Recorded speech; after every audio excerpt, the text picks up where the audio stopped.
more than 10,000 police officers on duty, police spotters on rooftops, sniffer dogs on the streets, marine officers on the River Thames, and mounted police on horseback.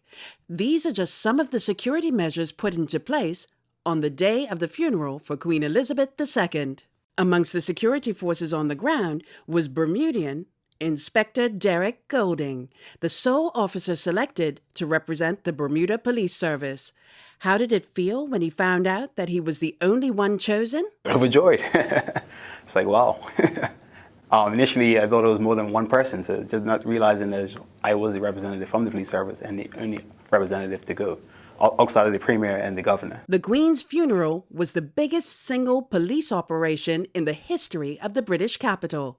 Inspector Golding was extremely impressed by the meticulous planning involved in Operation London Bridge. I was actually speaking with the commander, the chief inspector that was in charge of the detail, and he said they've been planning this for quite some time. The Met has over 30,000 police officers. It's very, very meticulous, this order. You can see that they had this down to the T, from the briefing at 5 a.m. in the morning to, that's the briefing at the police station, to a street briefing at 6:30 to being on your post at 7 o'clock. So they had everything planned to the T. When all was said, there were fewer than 70 arrests made, none near Inspector Golding's post. Part of the duties was to work as ceremonial crowd control, security, and it's literally posted outside of Buckingham Palace, along with myself, with officers from the overseas territories and other representatives from UK forces.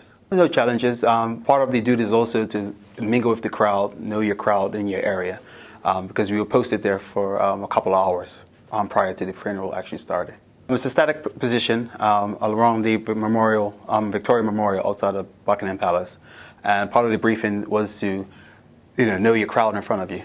And as Premier Burt can attest, for world leaders, from a security standpoint, the operation was an overwhelming success. The governor and I were traveling together, and we were assigned a police officer from the Foreign and Commonwealth and Development Office, and we were able to get to all of our places. But yes, it was an incredibly secure arrangement, and most world leaders did understand when you're hosting that many persons. So you're not used to seeing kings and prime ministers and princes and everyone getting on buses, but most people were perfectly fine.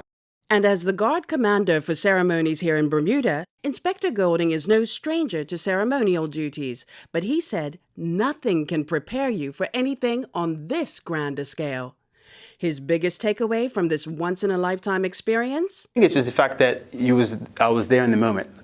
A lot of people said they wish they could have went, but at the end of the day, you have your posting and you know what your duties are, and you just carry it out in the best of your abilities. Julie Matthews-Borchard for Bermuda Broadcasting News.